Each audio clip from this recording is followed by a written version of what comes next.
नमस्कार, मैं जितेंद्र चतुर्वेदी। मतांतर में आप लोगों का स्वागत है। अखिलेश यादव का जो योजना थी उत्तर प्रदेश फतह करने की, वो दरअसल जो योजना है वो औंधे मुंह गिर पड़ी है। और सब कुछ जो उन्होंने ताना बाना बुना था वो ताना बाना अब विफल हो चुका है। और उसकी दो तीन वजहें हैं। हम लोग उसी पर सीधे सीधे बात करेंगे बजाय इधर उधर जाने के। और वो जो ताना बाना है वो पश्चिम में भी फुस हो चुका है। कैसे और पूरब में कैसे फुस हुआ, उन इस दोनों मसलों पर बात करेंगे हम। अभी चुनाव 10 फरवरी से शुरू होना है, लेकिन जो संकेत हैं, जो रुझान है, वो ये बता रहे हैं कि साहब अब इनके लिए जमीन कहीं बची नहीं है। सही मायने में तो इनसे आगे बसपा चल रही है। मतलब साइकिल से आगे हाथी दौड़ रही है। आपको ताज्जुब होगा, लेकिन हो यही रहा है। और ये लोग पीछे छूट चुके हैं। आइए अब हम लोग बात करते हैं कैसे, क्योंकि सबसे बड़ा सवाल ये है कि साहब आप ऐसे कैसे कह रहे हैं। तो आप लोगों को एक चीज याद होगा कि चंद्रशेखर रावण आए थे इनके पास। चंद्रशेखर रावण को जिस तरह से हाशिए पर ढकेला गया, ऐसा वो कह रहे हैं, मैं नहीं कह रहा हूं। वो ऐसा दावा कर रहे हैं। वो मतलब चंद्रशेखर रावण, देखिए वो घूम घूम कर कह रहे हैं। उससे एक संभावना बनी थी, वो ये बनी थी कि जो कम से कम चंद्रशेखर का जो उस आयु वर्ग के जो लोग हैं और जो उनके साथ सिंपैथी रखते हैं वो लोग जुड़ेंगे। और आप ध्यान रखिएगा, यही चंद्रशेखर रावण है जो आज से 8 महीना पहले साइकिल लेकर उत्तर प्रदेश में टहले थे और तब उसकी बड़ी कवरेज हुई थी। और वो साइकिल क्यों लेकर टहले थे, ये बात सबके मन में साफ थी कि साइकिल किसका चुनाव चिन्ह है और हाथी किसका चुनाव चिन्ह है। तो चंद्रशेखर साइकिल से टहले थे। तो साइकिल से टहलने के पीछे की क्या वजह थी, ये राजनीतिक रूप से जो लोग देख समझ रहे हैं उनके बीच में साफ थी। अब क्या हो गया, वो सीट लेने पहुंचे और सीट मिलती नहीं। और फिर वो कहते हैं कि काशीराम ने मुलायम सिंह यादव को मुख्यमंत्री बनाया। और मुलायम सिंह यादव ने काशीराम के साथ क्या किया, ये चंद्रशेखर रावण कहते हैं। फिर वो कहते हैं कि ये देखिए कि हमें कुछ सियासत जो है विरासत से नहीं मिली, हम संघर्ष करेंगे और हमको छला गया है। आप इस चीज को समझिए कि ये जो उन्होंने कहा, इसके कहने के बाद ये जो अंबेडकर वादियों की को जोड़ने की बात अखिलेश यादव कर रहे हैं, ये साफ है कि चंद्रशेखर रावण का वो बयान जो तकरीबन 20 दिन 25 दिन पहले दिया गया, वो बयान जमीन पर काम कर रहा है। और वो समुदाय जो खुद को चंद्रशेखर रावण से जोड़कर देखता था, वो समाजवादी पार्टी से नाराज नजर आ रहा है। इसीलिए अंबेडकर वादियों को आने का आह्वान किया जा रहा है। लेकिन वो अंबेडकर वादी और मजबूती से ऐसा जान पड़ता है कि वो बसपा के साथ जुड़ रहे हैं और मजबूती से।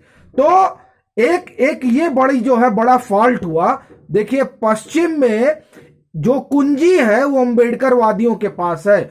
वही तय करेगा कि वहां पर कौन 136 में से दोबारा 109 और 110 पर जा सकता है। तो वो तकरीबन तय हो चुका है कि कौन जा रहा है।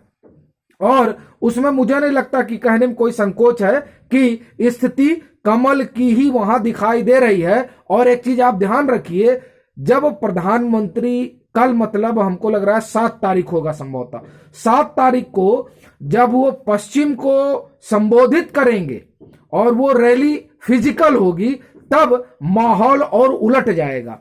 ये गलती और फिर वहां प्रधानमंत्री की उपस्थिति अखिलेश यादव की जो सियासी जमीन है उसे और कमजोर कर देगी पश्चिम में।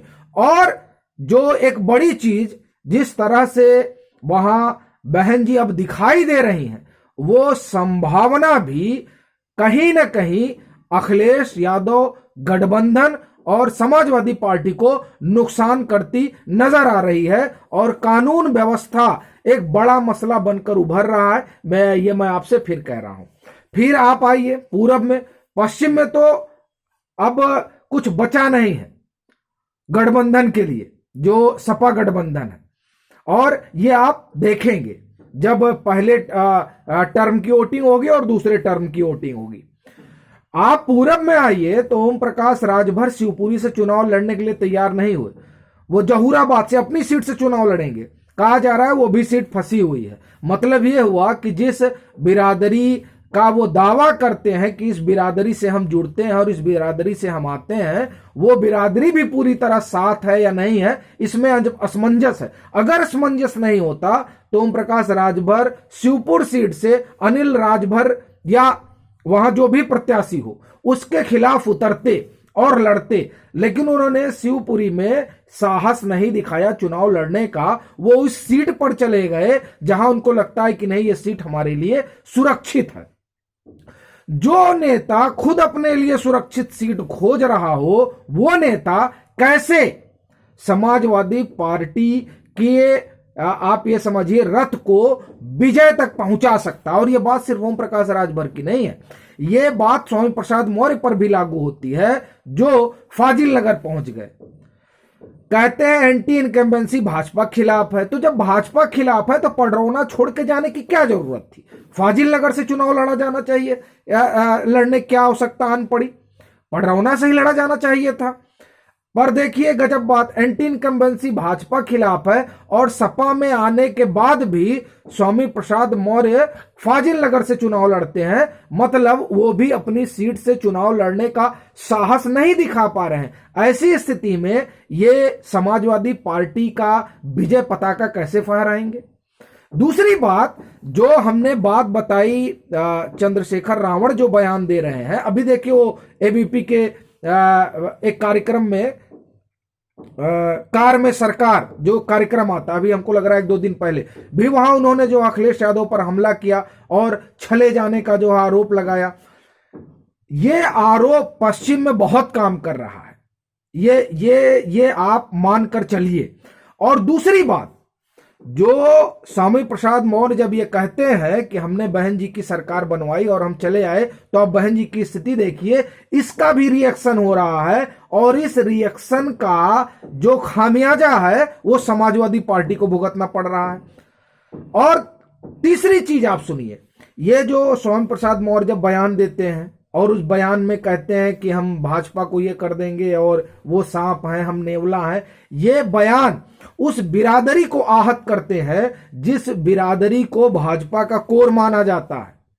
अब आप देखिए कि ये 3 नेता हैं और ये मुझे लगता है ये 3 नेता नहीं, ये समाजवादी पार्टी की 3 गलतियां।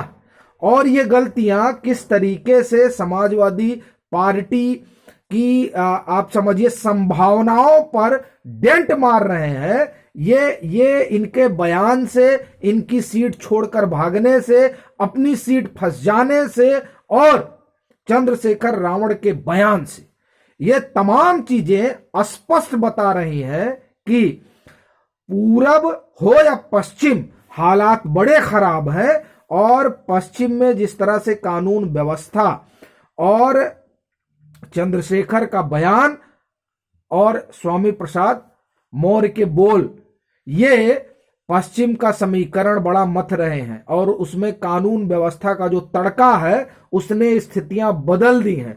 और वहां पर ऐसा लगता है कि दूसरे नंबर की लड़ाई में ऐसा मुझे लग रहा है कि समाजवादी पार्टी नहीं है और बसपा बहुत आगे जा चुकी है। अब यह देखना होगा कि चीजें और किस तरह से बदलती हैं, क्योंकि जो कुछ बदलाव होना है वो इसी 2 दिन में वहां हो जाएगा, तो और चीजें साफ होंगी। अभी के लिए फिलहाल इतना ही।